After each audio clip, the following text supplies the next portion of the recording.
Memang Allah memberikan suatu tangga tauhid untuk pengenalan dirinya.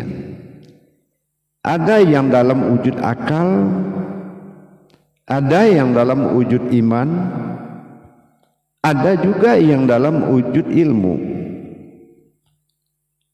Ada juga di balik itu semua, yaitu di dalam ada dan ketiadaan. Pencapaian ketuhanan ini sesuatu hal yang sangat wajar oleh sebuah wujud manusia, asal manusia itu tahu siapa sebetulnya wujud dirinya yang sebenarnya. Dari makom-makom kehidupan yang dijadikan oleh Allah, maka manusia dibebaskan untuk mencari kedudukan dari makom-makom yang telah disiapkan. Ini yang dikatakan Allah itu dalam prasangka umatnya. Ada makom yang bersifat alam, ada juga makom yang bersifat makhluk, ada juga yang bersifat ruh, hayat, kekuatan, nama, dan sebagainya. Untuk mencapai fungsi dari sebuah tujuan Allah terhadap kodrat yang bernama diri, tentulah kita ingin tahu sebetulnya apa fungsi kita diwujudkan oleh Allah di muka bumi ini. Apa sebetulnya fungsi kita ini? Apakah sebuah makhluk untuk mengisi alam ini aja? Ataukah Allah hanya ingin melihat kamu hidup dan terus mati? Atau memang ada perjanjianmu dengan Allah? Inilah yang harus menjadi suatu hal yang sangat wajib. Sebagaimana yang pernah saya sampaikan, 3 kewajiban, hal yang wajib diketahui. Awal diri adalah Tuhan, ilah ba'dal tunggal wahid mula jadi.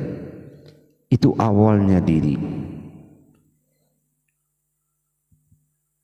Setelah ingin dia menjadi Tuhan, maka alif kedua, yaitu awaludin ma'rifatullah, maka telah bernama, jatuhlah ke iman.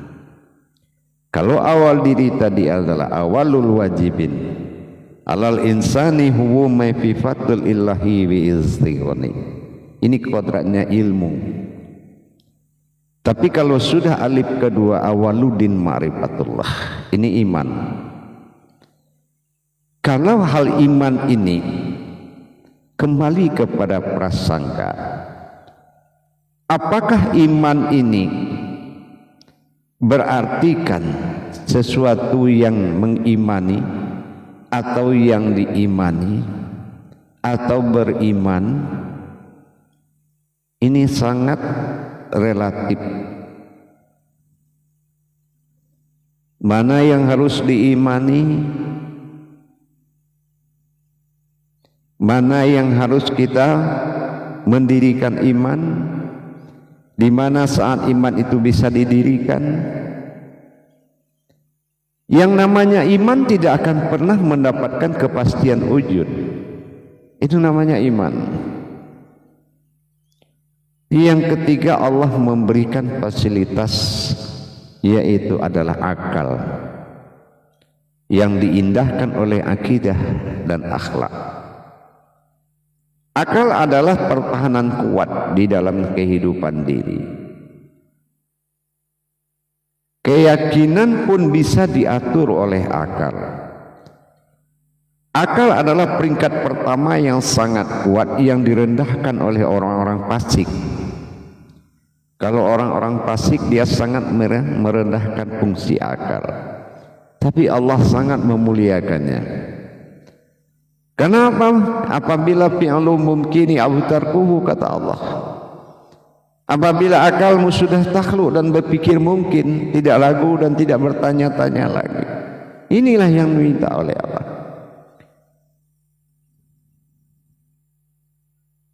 Maka dengan demikian mentauhidkan diri kepada Allah, kita harus melihat fungsi diri kita. Sebagai apa kita diwujudkan ke depan bumi ini?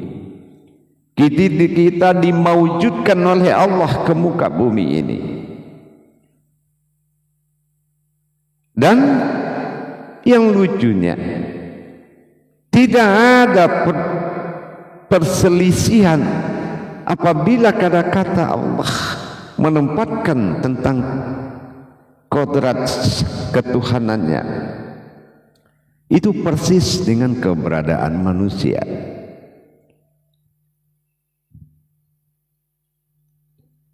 Kalaulah kita sadari lapisan-lapisan diri yang dijadikan oleh Allah dengan tujuan menyatakan la maujudun illallah, sesungguhnya semua yang kunyatakan adalah diriku, sehingga engkau tidak memiliki sesuatu apapun kecuali engkau menikmati sebuah wujud bernama diri yang kuamanahkan.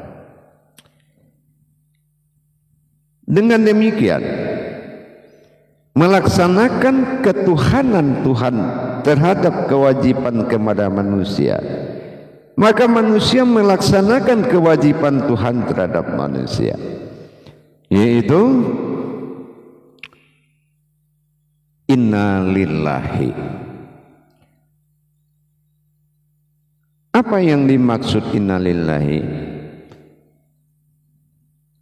Keakuan ketuhanan, inna illahi, keakuan ketuhanan yang hayat ini semata dijaga dan betul-betul dijaga. Dari apa kita jaga?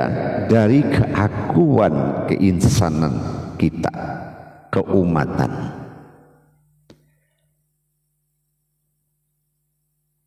Penjagaan inilah Allah amanahkan muqarabatun firruhi, waspadai tentang siapa ruhmu, muqarabatun fil qalbi, waspadai dan jaga hatimu,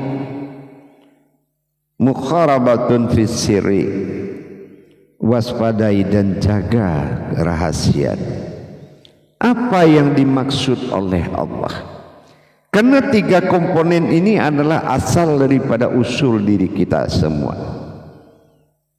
Sir, an-nasira wa anta sir. Engkau berasal dari rahasiaku, engkau rahasiaku, dan aku rahasia engkau. Innallaha innal insanu masyakinatur wala marido. Kamu berasal dari rahasiaku. Ingat itu. Yang kedua firuhi. Kalau ruhi alif sudah dinaikkan kasrai, berarti hayat. Mana hayatnya Allah? Apakah kita ini bukan hayatnya Allah? Itu dijaga. Jangan sekali-kali merasa hayat sendiri. Ini hayati, hayatihi. Nah, yang ketiga itu mukharabatun fil qalbi tadi. Ini makom. Manusia itu Allahu a'lam, makomnya Allah. Qalbi mu'mini baitullah. Untuk menjaga hal ini, kita melihat fungsi diri kita. Apa fungsi diri kita? Adalah mendirikan dan membawakan hayatnya Allah sebagai wujudnya. Untuk apa? Diseru semua sekalian alam untuk beribadah kepada Allah. Terus bagaimana bisa semua beribadah kepada Allah? Melalui apa dan seperti apa ibadahnya? Inilah yang dikatakan dengan kubah Ka'bah Baitullah. Manusia ini adalah sebuah rumah, sebuah batinnya Allah yang hak dan sah, Baitullah. Berarti pedoman dari sekalian alam, penampakan wujud dari kalam-kalamnya Allah kepada semua alam adalah di wujud hayatnya Allah.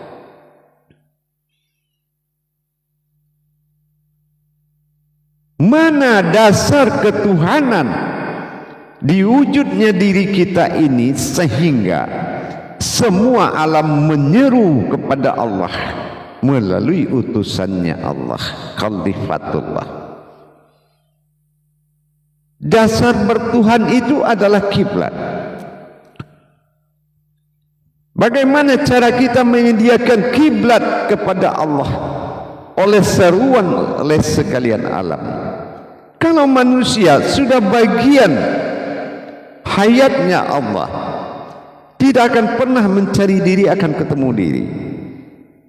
Diri itu adalah rahasia besar yang tidak akan pernah terungkap. Karena mencari diri dapat Tuhan, mencari Tuhan dapat diri. Tetapi mengenai Rabbil Alamin, fungsi Tuhan oleh sekalian alam harus melalui Ka'bah, kiblatullah wal kubah. Inilah markubahnya Allah. Beranazir sebagai Amirul Mukmin, penghulu dari sekalian alam dan hidup. Ma'ul hayat, ruhul azuma, sumber dari semua yang hidup di muka bumi ini. Inilah wujudullah. Inilah yang dikatakan wujudullah. Inilah manusia. Al-wujudun illallah.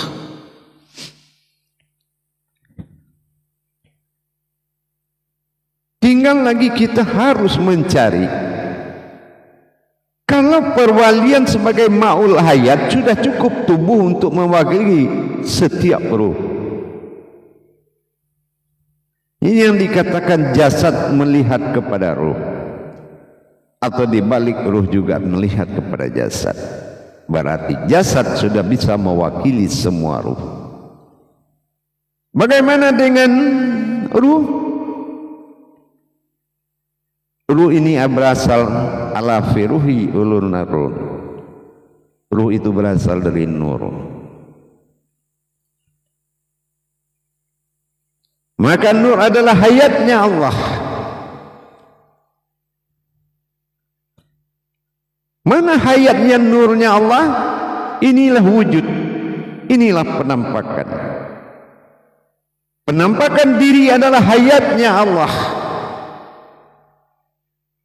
sebagai makhluk. Sebagai makhluknya Allah. Inilah jasad.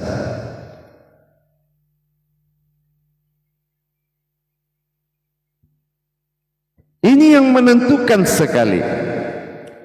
Apabila keadaan kodrat diri sebuah jasad tidak menjadi suatu nikmat wakil wa nikmat nasyir, maka alam tidak akan pernah menyembah Allah kalau ma'ul hayatnya tidak bisa menjadi imamnya untuk menjalankan kewajibannya kepada Allah. Ini alam akan bersifat terkutuk. Kenapa dia terkutuk? Karena khalifahnya tidak membawa dia beribadah kepada Allah. Kalau enggak, untuk apa jasad ini kita sandang? Baik buruk alam ini tergantung kepada kehidupan kita. Hubungan vertikalnya sangat kuat. Di mana kita fungsikan? Inilah yang dikatakan dengan ruhul azma, sumber dari sekalian hidup adalah diri, hayat.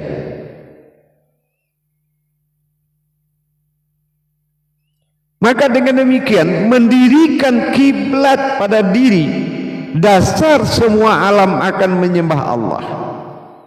Menyembah. Jadi kalau kita tanya, apakah air, api, angin, tanah itu sembahyang? Iya, dia sembahyang. Bagaimana caranya menyembah? Inilah perjalanan batinnya Allah tadi. Ba'da.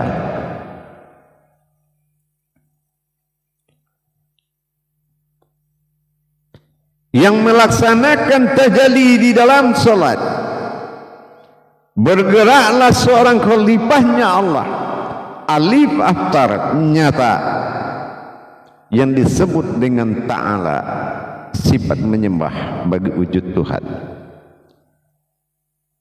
Rabbana lakal hamdu minus samawati wa mil ard,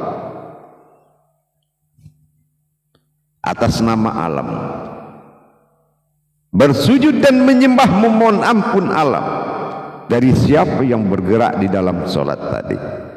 Inilah seorang nikmat wakil, khalifatullah, di dalam membimbing hayat alam ini bergerak, sujud, rukuk, berdiri. Inilah yang dipimpin dalam kodrat yang kita sebut dengan kodrat yang menyembah, alam yang memuji, itu disebut dengan wujudun al-Muhammadun. Wujudun al-Muhammadun. Itulah Muhammad yang menyembah Rabbil alamin dan rahmatan fil alamin. Wujudku sendiri yang bisa menyembahku. Barulah nanti di sini terjadi qabla mutu antam mutu. Sifat alam adalah mati, dia menyembah dengan kematiannya.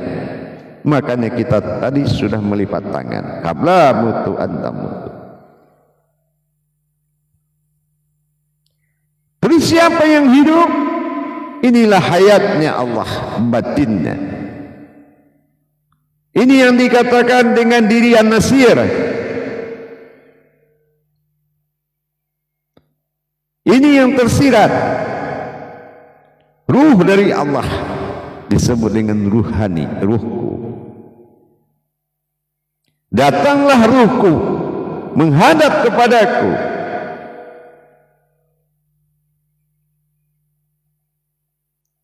Kenapa? Inilah dohirnya Allah, zahiru.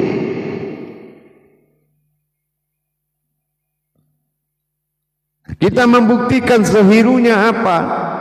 Yang bergerak di dalam melaksanakan rakaat ini adalah imaminullah, imam besar bagi sekalian alam. Geraknya, kodratnya.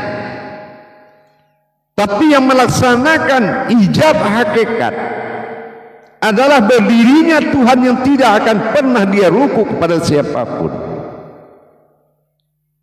Inilah ketunggalannya, wujud. Itu yang sir. Dikatakan alif natijah. Dia ada, tapi tak terlihat. Yang bergerak menghadap kepada yang diam. Yang diam menjaga ketuhanannya dan menerima penyembahannya. Inilah lam alif, lam jalalah, yang dimakamkan kepada Bakah Ka'bah Baitullah, atau dikatakan dengan markubah. Lam jalalah adalah aras Baitullah, batinnya Allah. Ini yang dikatakan Baitullah. Sementara alif adalah sirnya Allah.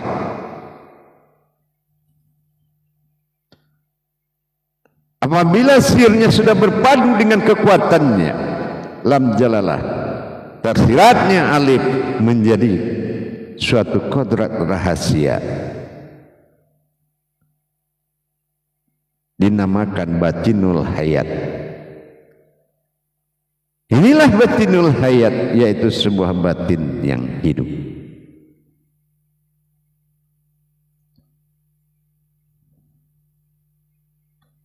Dengan demikian kita sudah bisa melihat fungsi diri kita sebagai ma'ul hayat.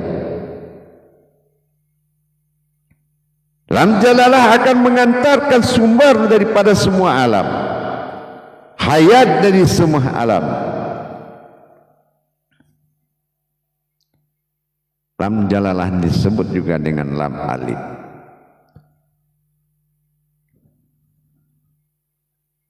Alamnya alif. Berarti di sini kita sudah melihat bagaimana bertajalinya satu nadinya lam alif lam jalalah ini menjadi satu nadi, dan disebutlah makom ini dengan markubah atau Ka'bah atau pedoman kiblatullah. Dan Baitullah adalah jalalah yang sangat kuat.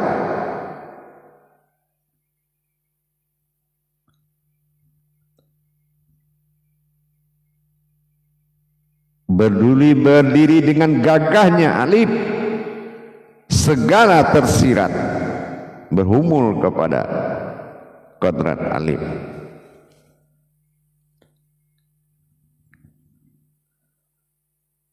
Apabila telah didirikan di antara keduanya lam alif yang disebut dengan Baitullah,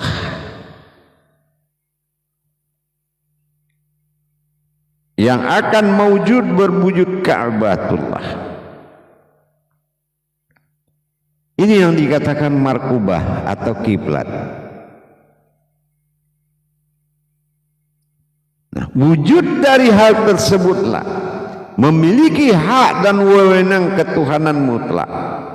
Lam alif. Ini yang ditandakan keberadaan ketuhanan dari lam alif, dan tidak memiliki gerak siapapun dari kecuali gerakku sendiri. Disinilah fungsinya yang dikatakan sebuah tauhid ketuhanan yang disebut dengan Hamzah. Hamzah adalah suatu makom menandakan sebuah makom tauhid tertinggi. Kalau alif ini kita lihat apabila di atasnya ada hamzah, maka alif ini dipanggil dengan a.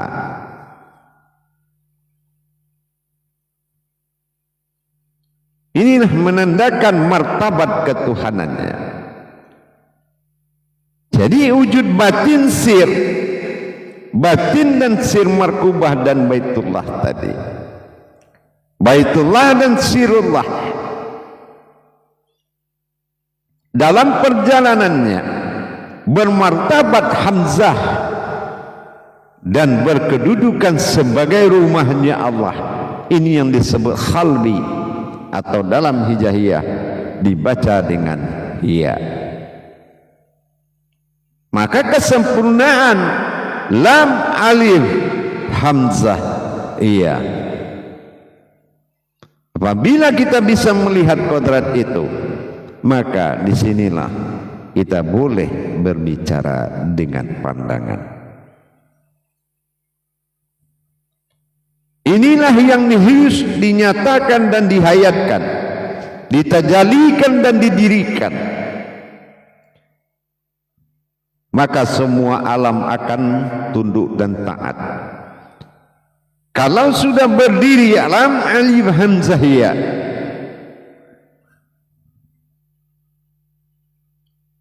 maka wujud dari kata tersebut menjadi kiblatullah. Wujud daripada kalam itu akan menjadi kiblatullah, dan diberikan suatu anazir fil wadzirun, penampakan wujud ini. Inilah dikatakan wujud, yaitu az-zahiru. Dengan adanya perpaduan sir dan batin markubah tadi, batin Baitullah, melahirkan keakuan. Aku. Lam alif la. Maka disinilah hu jatuhnya menjadi keakuan. Siapa aku? Maka mereka akan melihat. Inilah wujudku. Wujud Allah dalam batin, mewujud Muhammad pada rohani, nyatalah Adam pada jasad. Ini yang dikatakan la mawjudun illallah.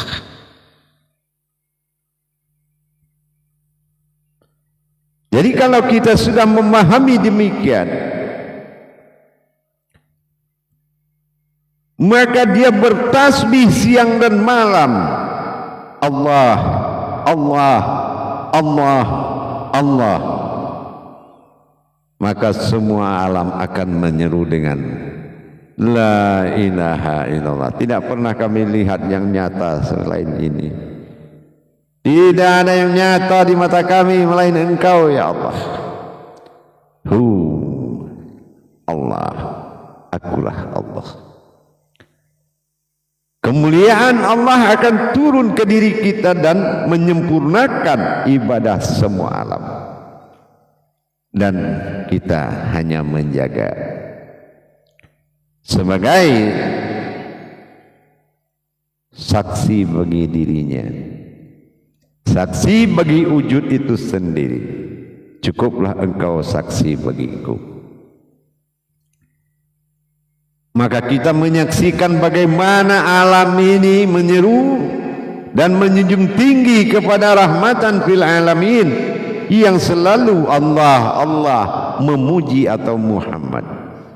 Maka kodrat itu disebut Muhammad karena kalam itu tidak pernah berhenti memuji. Dengan demikian mulailah kita berhubungan komunikasi batin dengan seruan seluruh alam. Dengan kita melihat pada dada kita berdiri gagahnya suatu batin Allah, nafas, dan berkalamlah alam menyeru sirnya Allah, nafas. Maka memberikan penampakanlah sebagai pedoman kiblat bagi sekalian alam. Jadi kalau kita sholat, nah itulah dia. Bagaimana perjalanan ba'da tadi? Ba itu adalah batin, bara'ah atau bakah. Dal itu adalah suatu perjalanan. Bagaimana perjalanan batin itu? Melihat kepada wujudnya yang ada di dalam Al-Fatihah.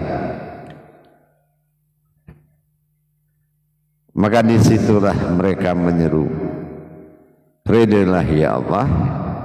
Maka yang berdiri di dalam Al-Fatihah akan menjawab amin atau aku. Disinilah indahnya perjalanan batinnya Allah.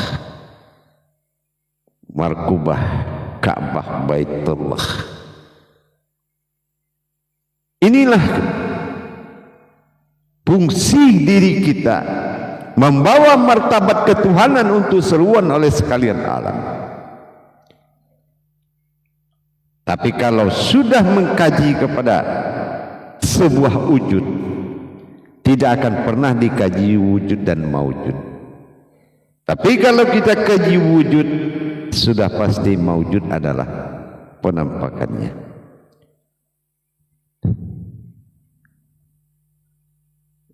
Alam tidak akan pernah murka kepada kiblatnya.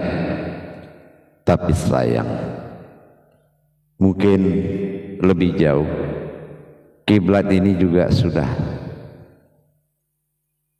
tidak lagi menjadi kiblat alam, tetapi seorang yang mengaku bisa dan menari-nari di depan alam.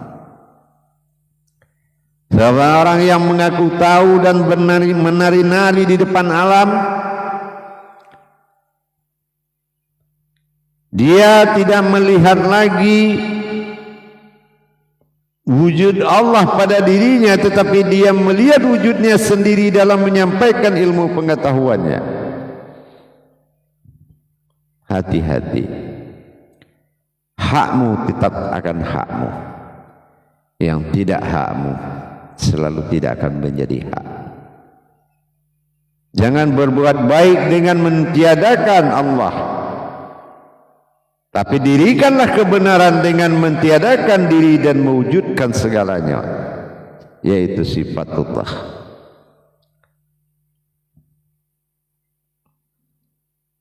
Kalau kita bercerita Allah, bercerita diri, artinya ada dan tiada. Belajarlah mengkaji yang ada dengan mentiadakan diri. Perhatikan baik-baik gerak yang tidak berhenti dalam dirimu. Napas dan jantungmu adalah tajalli Allah. Seruan yang tidak berhenti kepada siang dan malam, kepada seluruh alam. Maka belajarlah kita bagaimana mendirikan hakikinya hakikat Allah, sehingga menjadi hayatnya Allah. Insya Allah belajarlah menerima keberadaan pernyataan Allah terhadap diri kita.